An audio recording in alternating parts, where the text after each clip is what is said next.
Alright, what's up everyone? My name is Night Reacts and welcome back. As you guys saw both on the title today, you guys are going to be watching the possible first episode of a new series that I'm going to be doing called something involving reviewing a bunch of random albums that I didn't decide to make videos on. It's a work in progress, title, but today I wanted to do a video where I decided, hey, why not review a bunch of albums that I decided to listen to on my off time that I did do reviews on AO2Y, but not a lot of people really go to my AO2Y, so I was like, you know what, why not make a video on it? How this is gonna work is I'm gonna review 4 albums, you know, just to give people enough content. But yeah, if you like this idea and like this concept, let me know if you guys want to see this as like a series that I do every once in a while. And yeah, if you're new to the channel and you like what you see, please consider subscribing. It's free to help out the channel a lot. We're actually on the road to 10,000 subscribers. We're actually very close. We're only like 1.5k away. So yeah, other than that, enough talking. Let's get into this video.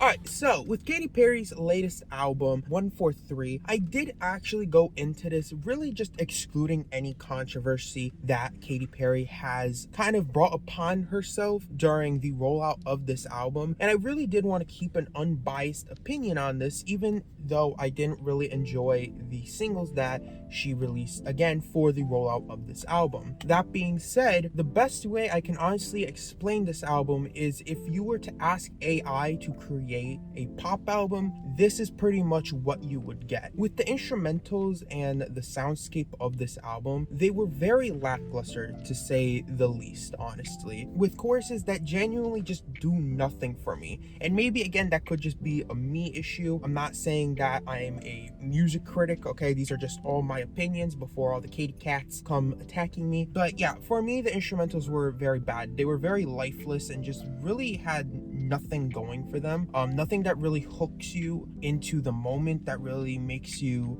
captive into the song and makes you want to continue listening to it. Really leads you to just kind of doze off or just kind of zone out while listening to the song. The lyricism on this album is genuinely so bad that it makes JoJo Siwa look like a mastermind when it comes to lyricism. Vocally, it was just genuinely just so tone deaf and bland. And for an artist like Katy Perry, who I've grown up listening to, so like I know that she has freaking range and a lot of it and has an amazing voice, it just feels like she just didn't care. I don't know, she just didn't put any oomph into her vocal performance. It just felt like she went in there, she sang, and that's it. Like she just wanted to get it done. Like there was no passion behind the vocalization and the vocal range on this album. Like it genuinely like shocks me that this album was made by Katy Perry. Again, sounded so tone deaf with this consistent like consistency of having this like robotic tone that just adds to like the fact that AI could have easily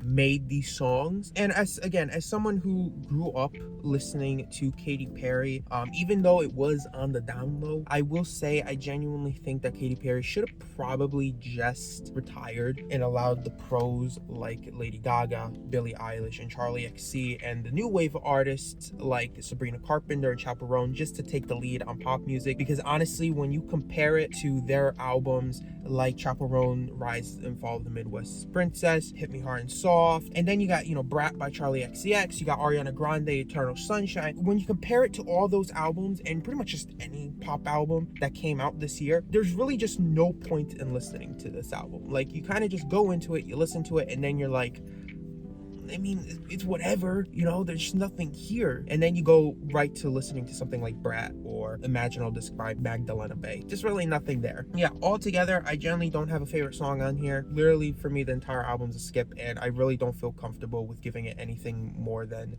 a 0.7 out of 10. So yeah, I'm sorry to all the Katy cats who watch my channel, hoping for a better score, but maybe after a few re-listens, it might grow on me, but I really don't see myself having the urge to ever really re-listen to this album.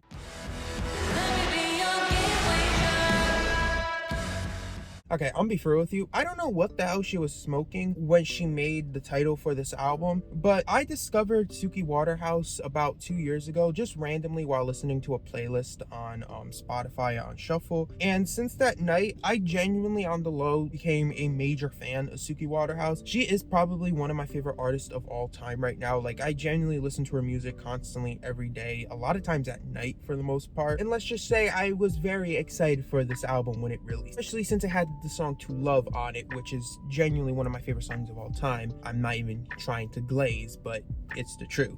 But yeah, this album was amazing. It was pretty much almost everything I had hoped for Suki to release with this album. Vocally, she really showed off how amazing of a range she can do with her vocals, and just amazing vocals overall throughout each track. I think instrumentally, the songs were, some songs were more simple, some songs were a lot more detailed in production, but still I feel like there was a lot of cohesion with each track instrumentally, and it led for a great experience, and lyrically it was also very well written. Even though I don't have any like major highlights to talk about lyrically, I genuinely just really enjoyed each track lyrically, and I loved each story that was being told throughout the album and throughout each song. I think my only complaint with this album is that it does have its moments where it feels a little bit repetitive, and that I feel like the length of the album is a little bit too big. I mean, I don't really think we needed an 18-track album, even though I don't think there's any bad songs in the album. I feel like having 18 tracks also will add on to that repetitiveness, and it would lead to a lot of people kind of being discouraged to actually listen to the whole album, because a lot of people just don't like albums that are long, even though I'm not really one of those people unless the album's like 2-3 hours long. Outside of that, I absolutely love this album, and I will have pretty much almost every song on here in my rotation pretty constantly, and I've had them all in my rotation a lot, and I genuinely don't think there's a skip on this album. Oh, I forgot to mention, Suki Waterhouse is a 9.1 out of 10. Absolutely adored the album. I don't know why, I completely forgot to rate that album. But yeah, on to the next album.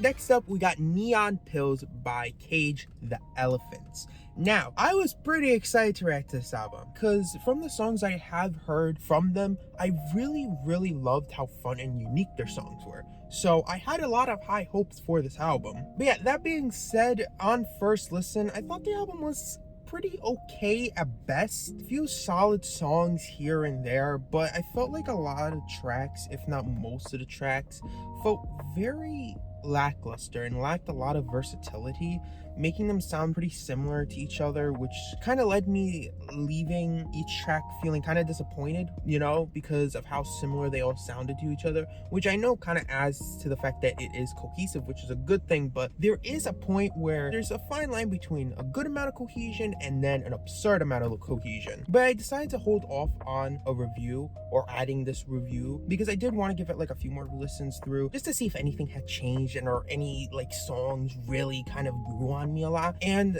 while some songs, some tracks did grow on me, I will say, like, there were a few tracks, like especially in the beginning of the album, that did grow on me and became W's. I still felt like many of the tracks found very lackluster and hadn't really changed my opinion on it, sadly. There's definitely like a cool set of concepts here that, if were executed correctly, would probably have made for a very awesome album and led to a lot of like heavy hitters on this album. But I feel like this album, I don't know, it just felt like pretty safe, it felt like they didn't really experiment a lot or like really went out there, it felt like they were still in that box. They didn't really think outside the box with this album. So yeah, altogether the album wasn't a bad listen at all. I enjoyed it, but I just didn't really think it was much of a great listen either. So yeah, altogether I'm gonna have to give that album a 6.2 out of 10, which isn't bad, let's be for real. I'm the bad guy, I'm a savage, I'm obsessive, I'm dramatic. Alright guys, we're here. We are talking about Falling in Reverse's latest album. Very excited for this. But yeah, going into this album, like, I didn't think it was gonna be as bad as everyone said, because a lot of people tend to like just love to jump on the hate train of things. So I went in with an open mind, thinking, you know what, I think there's gonna be some cool songs on here. So yeah, that wasn't the case at all. The best way I can explain this album is like if you mixed NF Ghost Main, Tom McDonald, and then threw in like some metal aspects and melodramatic whining all together into a mixer, blended that shit all together, this is the concoction that I would make. I don't know how else to explain the album. The production was so atrocious with this like overblown NF style cinematic soundscape with the lyricism of an edgy 14-year-old kid on Twitter talking about anti-woke this, anti-woke that, this is woke, that is woke. And it's so freaking obnoxious, this album. I love giving albums the benefit of doubt, okay? I love it, you know? Because I want to see what people aren't actually seeing, you know? Because people tend to go in with a very negative mindset, which then they only point out the negative. But with this album, there's really no positives. Honestly, I think the only positives on this album are the moments where he actually like belts. The vocal range is good. Like, I actually like his vocal range, which is why I'm not giving it as low of a score as I am. But I feel like he gives up all the good that he could do to make music that's like really cringy and like the, oh, you can try to cancel me if you can, but I don't care, that kind of stuff. You know, pretty much like Tom McDonald and Eminem. But gonna be for real with you, this was probably one of the hardest albums to listen to this year, and I'm not joking when I say that. I listened to Jax, alright, with a song called freaking Neurospicy, Your Husband is Gay, and Adam Sandler, and I had a harder time listening to this than that album. So yeah, altogether 0.5 out of 10. Never listen to that again. You're gonna pay me to listen to that again. But yeah, that's it. Those are the 4 albums that I chose to review in this video. Now, I do have other albums, like I do have a Biba Doobie album, I have a Girl in Red album, and I have a Conan Gray album I can review. I have a bunch of albums that I can review on the channel that I actually have like full written reviews for that I haven't even uploaded to AOTY yet. So let me know if you guys like want to hear that, you know? Because I want to keep up more with like the newer albums, but I feel like it's hard to having to make like full-on videos every single day with them, and I don't want to like put too much out and then no one really care about them and then watch them. So I decided, why not just do this, have like a bunch of albums in one video, and then I can just kind of make an egregiously clickbaity thumbnail and title and then send it out to YouTube and pray to God that it works. Yeah, let me know if you guys like this, and let me know if you guys want to see more videos like this. Maybe I can do more with even just like singles and stuff, or albums from other artists from older albums or not, I don't know. But yeah, let me know what else I should do. Let me know what reaction videos you want to see on the channel, what other kind of content you want to see on the channel. Make sure you guys subscribe to the channel, turn on post notification bell so you guys are notified every single time I upload. Make sure you guys go check out my AOTY. Links will be in the description, and also make sure you guys go check out my Twitch channel. I live stream every Thursday in there. But yeah, other than that, I hope you guys have an amazing day, night, evening, wherever you are, and I'll see y'all next time. Peace. I make it look effortless. I make it look effortless. Tell you what, I don't need to preface it. I'm filling my cup, but it's still half empty. I feel like a pessimist. She thinks she in love, but she only half met me. She don't get the sentence.